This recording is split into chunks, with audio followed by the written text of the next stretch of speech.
Hi everyone, welcome to my channel. இன்றைக்கி நம்ம பார்க்க போகிறது அல்லி போட்ட சட்னி தாங்க. என்ன இது அல்லி போட்ட சட்னின்னு பேர் வச்சுருக்கேன்னு பார்க்குறீங்களா? அல்லி போட்ட சிக்கன்னு இருக்கும்போது என்னோடய சட்னிக்கு நான் இன்றைக்கி அல்லி போட்ட சட்னின்னு வச்சுருக்கேன். இது என்னென்னா ரொம்ப ஸ்பெசிஃபிக்காக மெஷர்மெண்ட்டு எல்லாம் பார்க்காம என் இஷ்டப்படி நான் சட்னி பண்ணியிருக்கேன். இதுக்கு 2 வெங்காயம் தக்காளியை நீட்டு வாக்கில் கட் பண்ணி எடுத்துக்கிட்டேன். ஒரு 3 காஞ்ச மிளகாய் எடுத்துக்கிட்டேன். கொஞ்சம் கருவேப்பிலை கொத்தமல்லி எடுத்து வச்சுட்டேன். இந்த கருவேப்பிலை கொத்தமல்லியை மட்டும் நான் தனியாக எடுத்து வச்சுட்டு மீதி இந்த தக்காளி வெங்காயம் காஞ்ச மிளகாய் இதெல்லாம் ஒரு கடாயில் போட்டு எண்ணெய் விட்டு வதக்க போகிறேன். இதுக்கு கொஞ்சம் உப்பு ஆட் பண்ணோம்னா கொஞ்சம் குயிக்காக இந்த தக்காளி வெங்காயம் எல்லாம் வதங்கிடும். இதுக்கு ரொம்ப கிறிஸ்பியாக வதக்கணும்னு அவசியம் இல்லை. லைட்டாக வதக்கினா போதும். அந்த தக்காளி வெங்காயத்தோட பச்சை வாசனை போனால் போதும். ஸோ இதை கொஞ்சம் நான் எண்ணெய் விட்டு வதக்கிட்டுருக்கேன். ஸோ ஓரளவு வதங்கிடுச்சு. இப்போ நான் இந்த சட்னியோட மீதி வச்சுருக்க கொத்தமல்லி கருவேப்பிலை எப்போ ஆட் பண்ணணுன்றதை நான் உங்களுக்கு சொல்கிறேன்.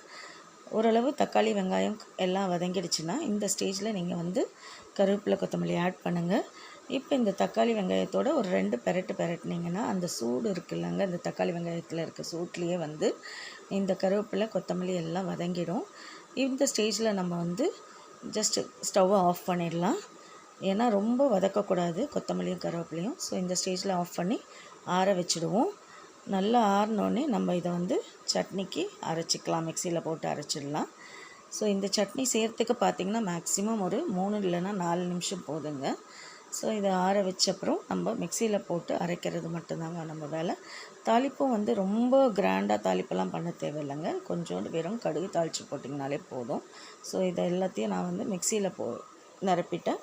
இதில் தேவையான அளவு உப்பு ஆட் பண்ணிவிட்டு இதை ரொம்ப நைஸாக அரைக்கக்கூடாதுங்க. கொஞ்சம் நரன்னு இருக்க மாதிரி அரைக்கணும். ஸோ இப்போ பார்த்திங்கன்னா இந்த சட்னியே கலர் வேறு மாதிரி இருக்கும். யூஷுவல் தக்காளி வெங்காய சட்னி மாதிரி இருக்காது. இது ஃப்ளேவரும் பார்த்திங்கன்னா இந்த கொத்தமல்லி ஃப்ளேவர் சூப்பராக இருக்கும். நல்ல டைஜஷனுக்கு ஹெல்ப் பண்ணும்.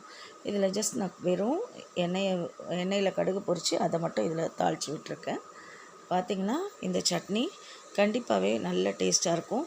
இது கூடயே நீங்கள் வேணுனாலும் ஒரு துண்டு இஞ்சி, ஒரு சின்ன வெங்காயம் இதெல்லாம் கூட நம்ம சேர்த்து நம்ம சட்னி பண்ணிக்கலாம். பட் இதே போதும்.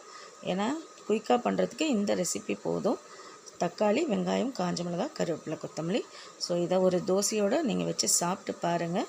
தோசை நல்ல முருகலாக சுட்டு சாப்பிட்டு பார்த்தீங்கன்னா இந்த சட்னிக்கு டாப் நாச்சாக இருக்கும்.